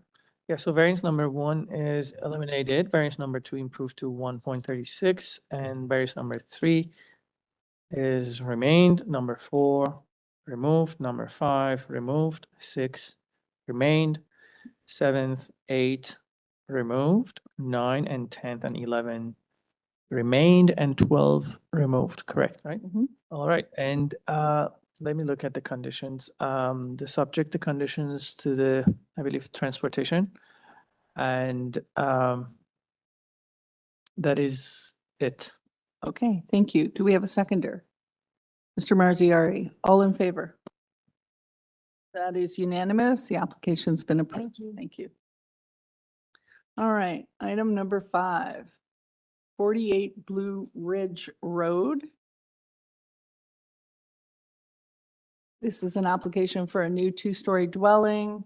The variances are for south side yard setback, lot coverage, and setback to top of bank.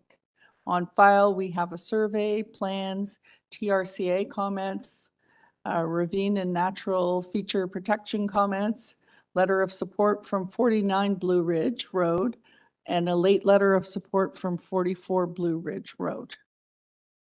Do we have our applicant?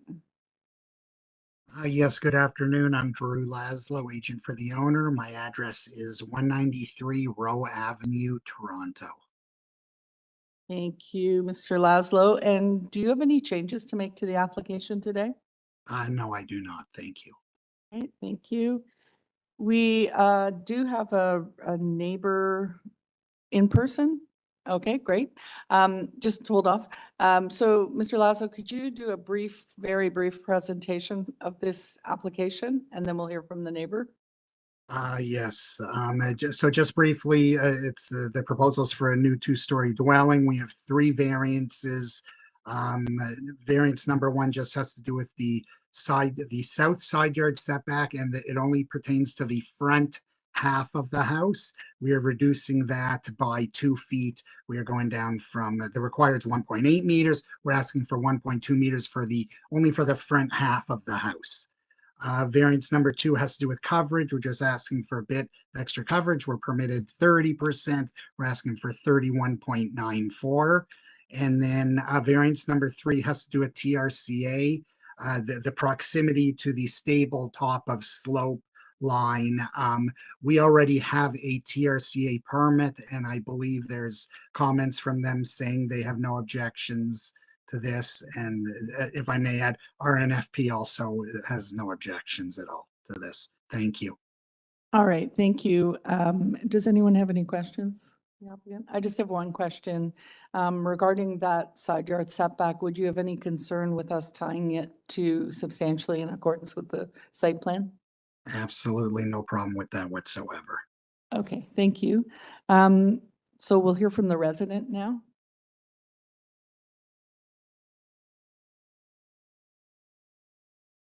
Just make sure the microphone is on. If the red light is on, the microphone's on.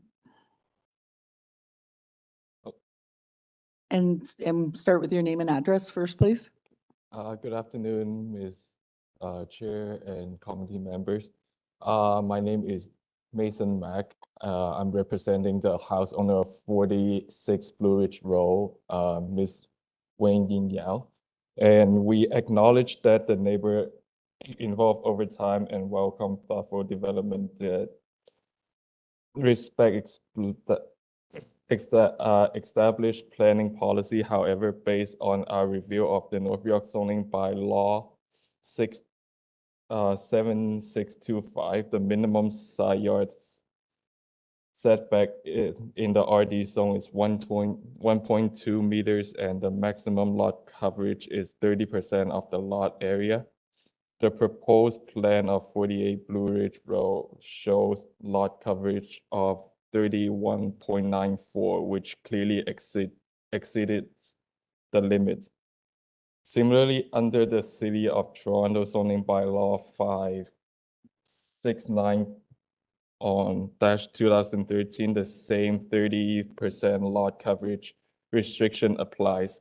While the difference may appear small, these rules are designed to safeguard green space, protect the character of our neighborhood, and prevent overdevelopment. Our goal is not to obstruct the development, but to support growth and align the existing zoning bylaw intended to maintain consistency and livability within our community. In this case, we believe it would be more appropriate for the proposal to be revised so that complies fully with the 30% lot coverage limit. Thank you. Thank you. Does anyone have any questions of the resident? No? All right, thanks very much. All right, we'll bring back the applicant to address the comment. Sure. First of all, I'd just like to mention, I'm not sure if this plays a role in any way, shape, or form, but the neighbor mentioned that we're not complying to the bylaw 7625, which is the incorrect bylaw. That's the old bylaw. That's just a little side piece of information. As far as kind of everything else, we do comply to length. We do comply to their side yard setbacks, except just for that front yard. If staff is willing to put up the site plan again, except just for that front half of the house that's encroaching, which in my opinion has absolute minimal impact on the neighbor. Again, we comply to height, we comply, it's just very minor in this case, what we're asking for. I don't believe there's any minimum impact as a result of the variances being sought today. Thank you. Thank you very much. Any questions of the applicant? All right, let's take this into committee for a decision. I just want to bring up, there was some talk of some trees are going to have to be removed to facilitate a proposed deck. There didn't seem to be anything in the package that I can find right now, but I'm sure those will be taken care of by forestry. Sorry, there don't appear to be comments from forestry, is that right? No. So I presume they need to permit, but it seems to be, they don't have any concerns. Okay. Sorry, Mr. Marziari. To you, Madam Chair, I think it's a straightforward application, and it meets the four tests. The reduction in the setback is just for the front portion, the garage that the applicant is trying to fit 2 cars, which is reasonable. So I'd like to make a motion to approve this application with no condition, and also I would tie it to the site plan. I'll second that. Sorry, to tie it to site plan? To site plan, yes. Substantially. Substantially to site plan, for the side yard setback. That was substantially in accordance with the site plan with respect to side yard setback. Okay, Yes, I second that, Madam. thank you, Mr. Fazeli. All in favor of the motion? That's unanimous. The application has been approved. Thank you.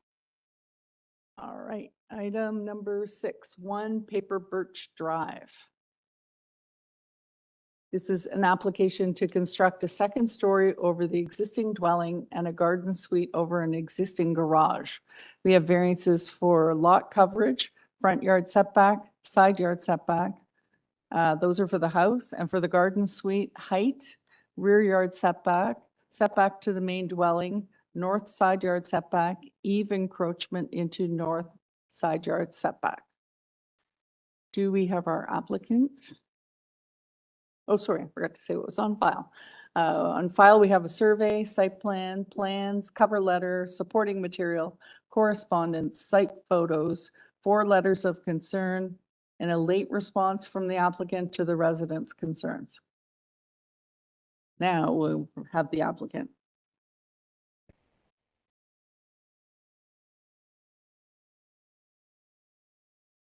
Oh, can you hear me? Yes. Hi there, I'm Manuel Guillen from 30 Bertrand Avenue. I am the authorized agent for 1 PAPERBIRCH. Thank you. And do you have any changes to make to the application today? No, I don't. All right, thank you. I don't believe we have anyone here for this item or online. So we want a presentation? Anyone? No? All right, I don't think we need a presentation. Any questions for the applicant? Or is it? No, we don't have any questions. No, that was for panel. If they had any sorry. questions of you. So yeah, unless there was something you wanted to point out that was important, otherwise we'll take this into committee. Great, thank you. All right, thank you. Let's take it into committee.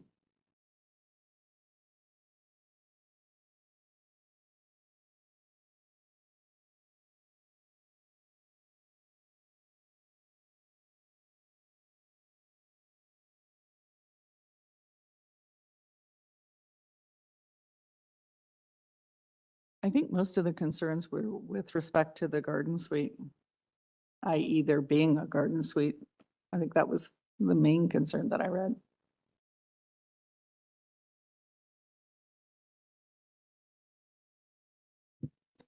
I can get things moving along, Madam Chair, if you need. Yes.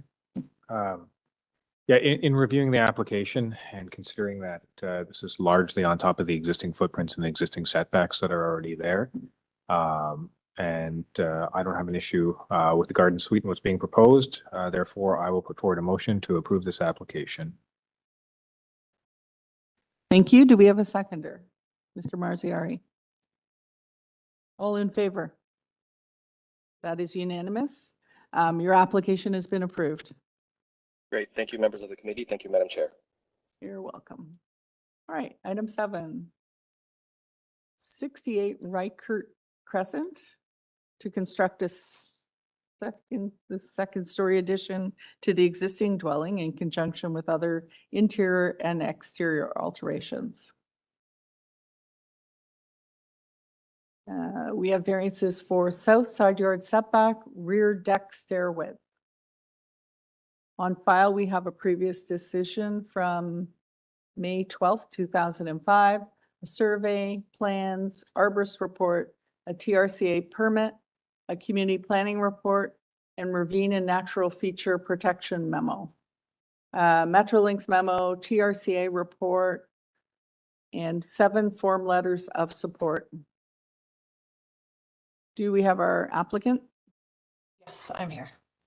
Thank you. Could you please state your name and address? Yes, my name is Stephanie Vermeulen, and our address is 111 Thorncliffe Park Drive. Thank you.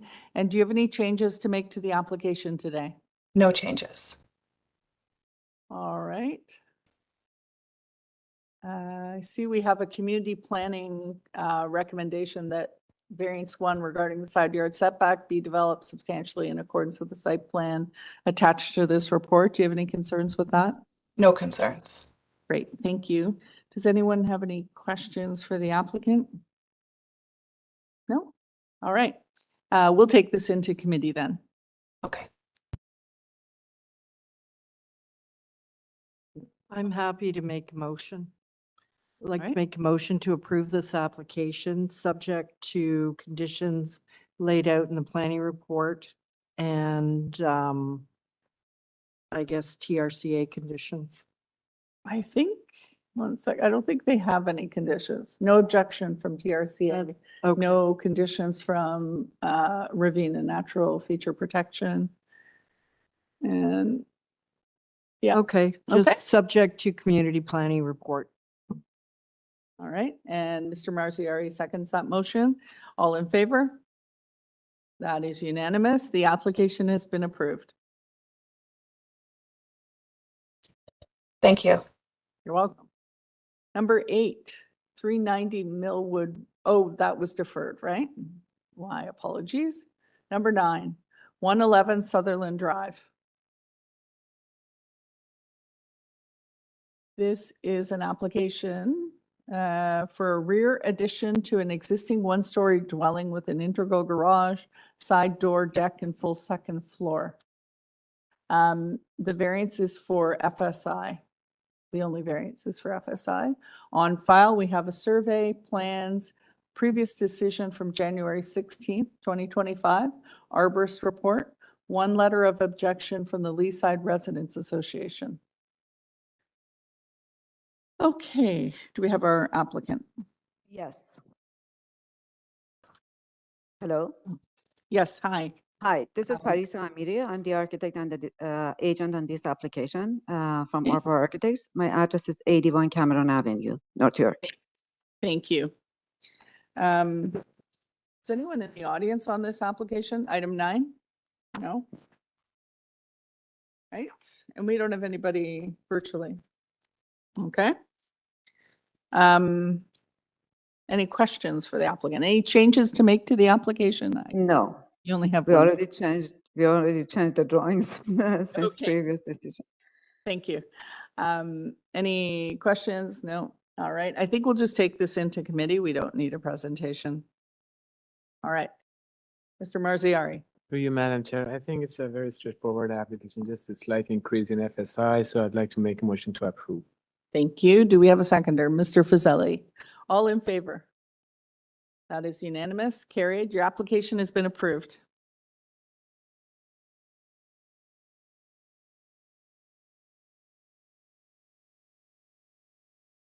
All right. Item 10, 33 Lytton Boulevard. This is an application to construct an in-ground pool in the rear yard. Variances are for location of pool equipment, rear yard soft landscaping, rear yard setback to pool, and side yard setback to pool. On file, we have a previous decision from November 2017, a survey, a site plan, photos, and an urban forestry memo. Have our applicant with us. Good afternoon. Hello. Okay, I assume you can hear me. Yes, we can. Name and address, please. Sean Galbraith, planner here on behalf of the application, 18 King Street East, Suite 1400. Thank you. And any changes to make to the application? No, ma'am. All right. And there's nobody here on this item, item 10, 33 Lytton Boulevard. No, okay. So I don't think we need a presentation committee, am I right? All right, we'll just take this into committee, I believe, unless anyone has questions for the applicant. No? All right, we will take it into committee then. No problem. Thank you. All right, anybody want to comment?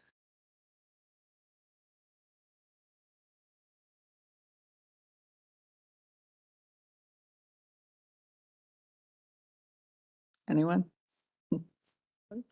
All right, so if there are no comments from my colleagues, I'd like to forward a motion to approve the application with the condition of forestry condition number 1. I believe it satisfies the 4 test.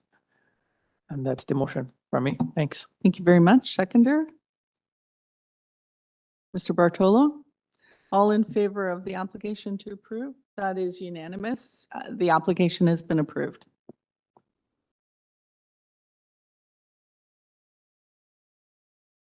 I think we lost Mr. Galbraith. Okay, item 11, 35 PLEWES Road. This is an application for a second-story addition to garage to be used as a garden suite. The variances are for rear yard setback, east side yard setback. Is there a problem? Oh, okay. Height of a garden suite, platform area for a garden suite, side yard setback to a balcony for a garden suite, height of a canopy, and bicycle parking spaces. On file, we have the previous decision from June 1st, 2011, survey, revised requested variances, revised plans, superseded plans, site photos, a community planning report, and letters of objection from 40 Spalding Avenue and some late supporting material. We have our agent. Ali Shakiri, 326 Shepherd Avenue East. Good afternoon. Did you hear that stuff? Or was it a little quiet? Because I could barely hear it. Okay. Sorry. Do you Sorry, hear me? maybe you could just speak a little closer to the microphone. Indeed. Ali Shakiri, 326 Shepherd Avenue East. Good afternoon. Hello. All right. And we do have, first of all, do you have any changes to make to the application? Yes, we're removing a number of variances. Variance Okay, number 4. Let's start with the public meeting notice and we'll just go through them one by one and you can tell us if there's any changes. Variances number 4, 5, 6, and 7 are removed. And you have the updated drawings accordingly. We went back and forth with the planning and as a result, we are removing these 4 variances. So all we have is variance number 1, 2, and 3. Okay, thank you. And does anyone have any questions for the applicant? I guess we do have a resident, so could you give us just a brief presentation on what you're doing?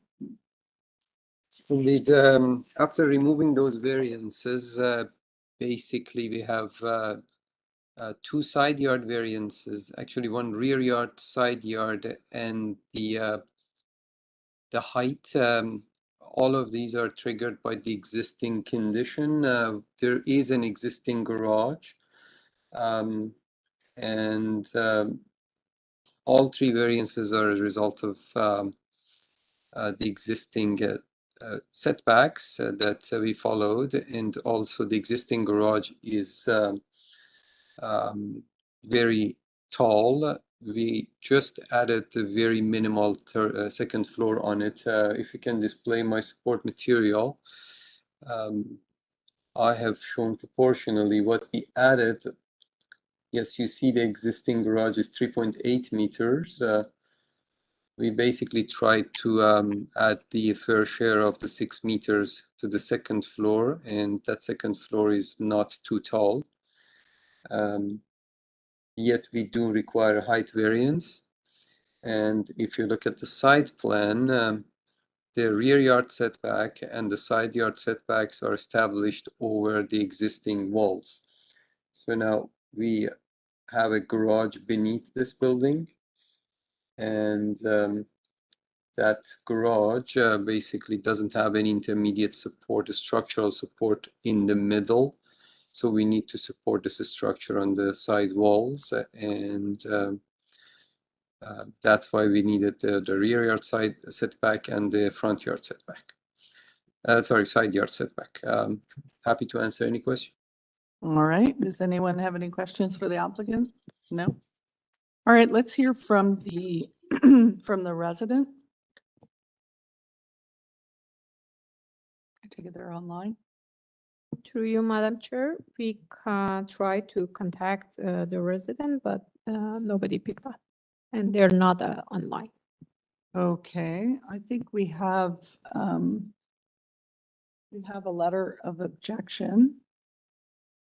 Possibly from the person that was going to speak? Yes, we did.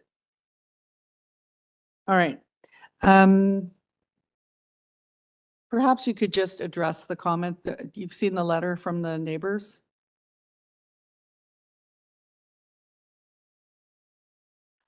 Yes, I did see the letter from the neighbors. Basically, I would expect the same sort of objection if this was done as of right, and if it wasn't because of the existing condition, we would definitely propose something as of right.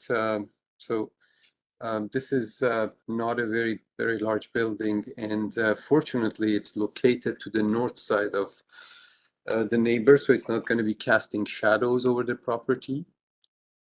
And after removing the 4 of the variances, we think that we have done our best to comply given the existing conditions. All right, thank you very much.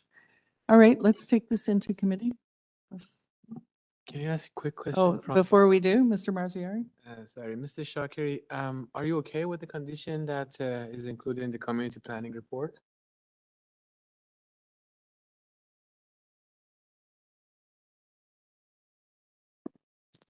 Yeah. Sorry, would you be so kind as to refresh my memory on Yes. it? Are you okay with the condition that is included in the community planning report? So no windows shall Yes, be permitted on east and south? absolutely. And there is no window, as you can see on our drawing. So by all means, we are fine with that condition. Okay, thanks. Thank you. All right, thank you. Let's take this into committee then. Anyone? Mr. Bartolo? Yes, thank you, Madam Chair. I think it's a relatively straightforward application, and I think in order to accommodate the garden suites, generally speaking, and increase some housing supply, we need a little bit of flexibility in our decision-making. So I'm going to put forward a motion to approve this application, subject to recommendation number 1 in the staff report dated May 30th, 2025. Thank you. Do we have a seconder? Mr. Fazeli? All in favor? That is unanimous. The application has been approved. All right, I believe that is the end of the morning session. We will resume at 2 o'clock.